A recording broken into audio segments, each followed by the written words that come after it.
do familiar que está nosso, que está lá dentro. Então está muito difícil, está complicado.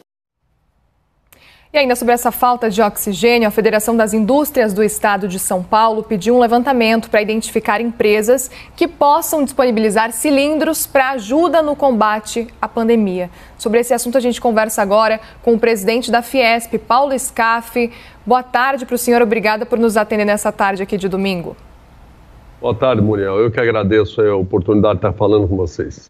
Vamos começar então falando sobre esse pedido para entender se a Fiesp já tem alguma ideia de quantas empresas têm esse material para doar aqui no estado que está precisando tanto, como a gente acabou de mostrar. Esse assunto nos foi trazido na noite de sexta-feira. Durante o dia de ontem, nós trabalhamos em cima dele. A primeira providência que eu tomei foi solicitar que todos os cilindros que nós tivéssemos nas nossas escolas do Senai em São Paulo fossem separados e colocasse à disposição para esse momento de emergência. A Anvisa liberou os cilindros pretos, que são de uso industrial. Os cilindros verdes são de uso medicinal, mas há possibilidade do fabricante, daquele que engarrafa oxigênio, ele faz um tratamento no cilindro preto e pode servir para medicinal também. Nós já levantamos, a cidade de São Paulo nos pediu 250 cilindros, dizendo que os 250 resolveria o problema imediato, e nós já arrumamos os 250 cilindros, já vamos tomar providência a partir de amanhã, a questão logística para entrega no fornecedor, que vai beneficiar na empresa White Martins, que vai fazer o tratamento que é necessário fazer no cilindro, que é muito rápido, e já teria esses 250 cilindros para a cidade de São Paulo. Isso só do Senai de São Paulo, só das nossas escolas. Nós vamos agora já identificamos, por exemplo, o setor sucroalcooleiro, que pode estar utilizando uma quantidade grande de cilindros, e outros setores também. Já falei com esses setores, e nós faremos uma grande mobilização para que o que depender de cilindros não haja problema de nenhum prejuízo de saúde de ninguém. A informação que nós temos do setor de engarrafamento de oxigênio é que há produção suficiente, não há falta de oxigênio. O que há falta é de cilindros e tanques. Então, nós vamos atrás de ajudar no que nós pudermos para que seja atendido essa diferença, essa falta de cilindros. Como eu disse, a princípio, o pedido da cidade de São Paulo já estaria resolvido, os 250 cilindros, nós arrumamos de ontem para hoje nas escolas do Senai de São Paulo. Scaff, meu boa tarde também a você. Muito obrigada por conversar conosco. Claro, sempre quando a gente fala de boas notícias, é sempre bom a gente detalhar para quem está em casa num momento tão difícil como esse. Você fala de um pedido da cidade de São Paulo. Há já pedido de outros municípios também para o fornecimento desses cilindros? Não, o pedido que houve até o presente momento para nós foi da cidade de São Paulo, de 250 cilindros. Eu ainda há pouco falei com o secretário de Saúde de São Paulo para reconfirmar se esse número de cilindros resolveria a questão em São Paulo. Ele me disse que sim, me disse que eles estão também tomando outras providências, comprando alguns e tal, e com a falta seria de 250. Então eu disse a ele que nós já providenciamos das próprias escolas do Senai de São Paulo. Nós vamos dispor de todos os nossos cilindros para atender essa emergência. Naturalmente, outras cidades que vierem ter necessidade, nós vamos procurar fazer esse movimento com a indústria de São Paulo para que todos os setores que usarem cilindros e puderem dispor e emprestar, que o façam. E é esse processo nós começamos ontem, né? Mas pelo menos o primeiro passo já foi dado e vamos trabalhar fortemente durante a semana nessa direção para ajudarmos no que for necessário. Assim como respiradores também, o ano passado nós recuperamos o nosso Senai aqui da Vila Leopoldina, em São Paulo, recuperamos respiradores que tivessem com problemas aí em hospitais públicos e voltamos a fazer esse trabalho. Qualquer hospital público, em qualquer canto do estado, que tiver respiradores com problema, pode entrar em contato com o nosso diretor da escola regional, da escola do Senai regional, e nós iremos tomar providência e recuperar esses respiradores, a exemplo que fizemos o ano passado. E também, através do SESI, estamos iniciando uma campanha de recolhimento de alimentos como fizemos o ano passado. Chegamos a produzir 230 mil refeições por dia nas nossas 110 cozinhas industriais. Esse ano, como as aulas se reiniciaram, elas param, voltam, nós não estamos com essa disponibilidade das cozinhas industriais, mas nós vamos fazer recolhimento de alimentos e as mesmas ONGs que nós usamos no ano passado para fazerem chegar nas pessoas mais necessitadas a marmita diariamente, 230 mil marmitas diariamente, nós vamos usar agora para distribuir o material, o alimento que nós conseguimos recolher nas nossas unidades do Estado, de todo o Estado que puderem se dedicar, não estiverem impedidas por lockdown, coisa que o valha. Scaf, você falava há pouco que há produção suficiente de oxigênio, o que falta são cilindros e tanques. Se mais municípios, então, solicitarem esse oxigênio, esses cilindros e tanques, vai dar conta pelo seu levantamento que você recebeu?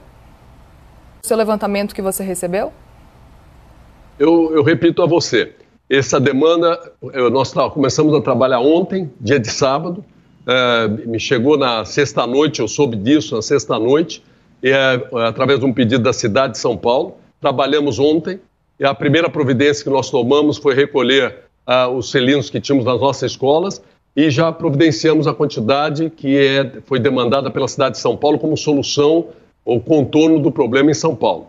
Agora nós vamos continuar, nós vamos entrar em contato com os setores industriais, setor metalúrgico, setor sucroalcooleiro, todos os setores que utilizam esses cilindros de oxigênio e solicitar que todos que tiverem disponibilidade, que emprestem seus cilindros. Nós estamos iniciando um trabalho e eu espero que a gente consiga resultados muito positivos. Não se sabe exatamente o quanto precisa. Essa pergunta eu fiz a diversos, não se sabe. Essa conta não se tem com clareza. Olha, pode faltar 1.000 cilindros, ou 500 cilindros, ou 3.000 cilindros. Não se tem essa resposta. A única resposta objetiva, o único pedido objetivo foi da cidade de São Paulo, que me foi pedido 250 cilindros e nós iremos atender. Agora, as demandas, nós vamos nos esforçar para localizar onde nós podemos ter cilindros disponíveis. E vamos ver aí o que nós vamos, de um lado, arrumar e, de outro lado, qual será a demanda.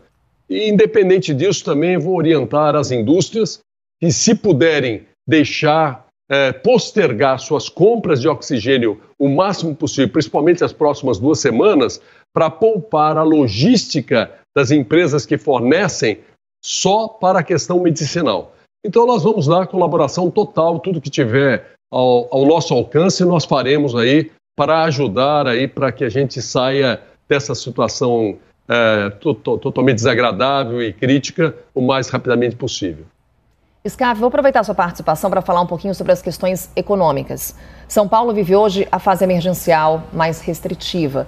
E a gente vem acompanhando, como acompanhamos há pouco, o presidente Jair Bolsonaro criticando medidas restritivas adotadas por governadores, por prefeitos.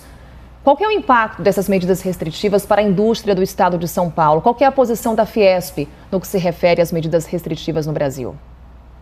A indústria, ela é essencial e, com isso, ela não é obrigada a paralisar suas atividades. Mas, naturalmente, se você tem um comércio parado, por exemplo, se você tem uma loja de revenda de automóveis, sem vender automóveis, a indústria vai ficar sem demanda, sem pedidos e acaba parando também. Isso, naturalmente, é muito ruim, principalmente porque as empresas estão muito bem preparadas com todos os cuidados de distanciamento, uso de máscaras, uso de álcool gel, enfim. Então, não oferecem risco de contaminação, é muito pequeno, é muito remoto o risco à saúde das pessoas que estão trabalhando na indústria, ou mesmo no comércio também, nos shoppings. Nós notamos, eu estive várias vezes esse ano em shopping, em momento nenhum me senti aí ameaçado por falta de um bom controle, e nesse sentido é que realmente nós temos que avaliar bem até quanto esse equilíbrio. Quer dizer, essas paradas, elas causam dificuldades aí fortes à economia. Então tem que haver um equilíbrio.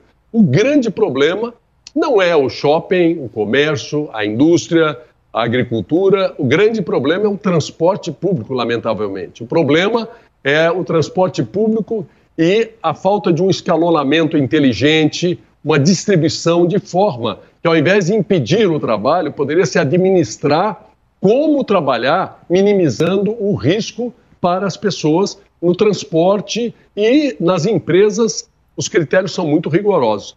Então, é nesse sentido que muitas vezes se critica. A prioridade é a saúde, não tem a menor dúvida, mas não significa que ir trabalhar as pessoas corram o risco de saúde, a não ser no transporte público, porque nas empresas os cuidados são muito rigorosos.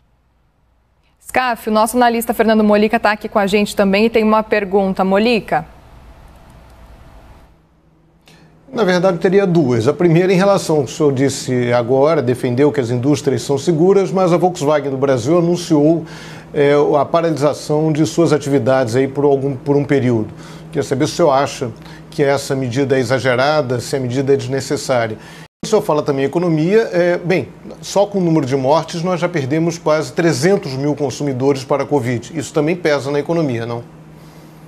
Molina, eu não sei se você entendeu o que eu falei de equilíbrio, né? Eu não falei, eu falei de busca de um equilíbrio. Quanto à decisão da Volkswagen, você deve perguntar para a Volkswagen, é uma decisão empresarial. A situação, o que levou a Volkswagen a tomar a sua medida, é só a Volkswagen que sabe.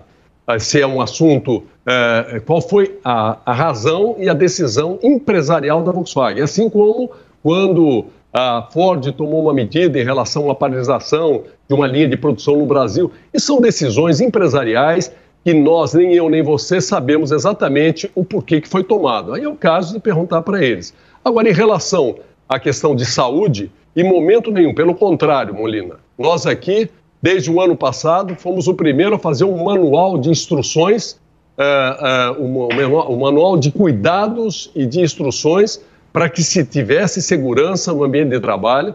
Nós aqui, o ano passado, servimos refeições para 230 mil pessoas por dia nas nossas escolas, do SESI de São Paulo. Nós fabricamos máscara, álcool gel, distribuímos tudo gratuitamente, recuperamos centenas de respiradores. Nesse momento, fomos demandados, em 24 horas já resolvemos o pedido que nos foi feito à cidade de São Paulo. Enfim, então nós respeitamos e sempre vamos respeitar muito a saúde das pessoas. O que eu estou dizendo, eu repito, o grande problema de se ir trabalhar não é as empresas, que essas estão com rigor bastante grande na sua forma, no distanciamento, uso de máscaras, enfim, o maior risco é no transporte público. E, na minha opinião, esse é um problema bastante, vamos dizer, ligado ao governo e não às empresas. E como há eficiência no transporte público, poderia-se tentar um escalonamento para que você possa ter um equilíbrio, o respeito e o cuidado prioritário à saúde das pessoas e, ao mesmo tempo, não haver uma paralisação mais uma vez, porque o fôlego das empresas, o fôlego das pessoas em relação à economia está também bastante debilitado. É a busca de um equilíbrio, apenas isso que eu falei. Paulo Scaf, presidente da Federação das Indústrias do Estado de São Paulo. Mais uma vez, Paulo Scaf, nosso agradecimento por participar aqui do CNN Domingo. Eu que agradeço a vocês. Um bom domingo, um bom final de domingo a todos vocês. Obrigada. E vamos lá, o Brasil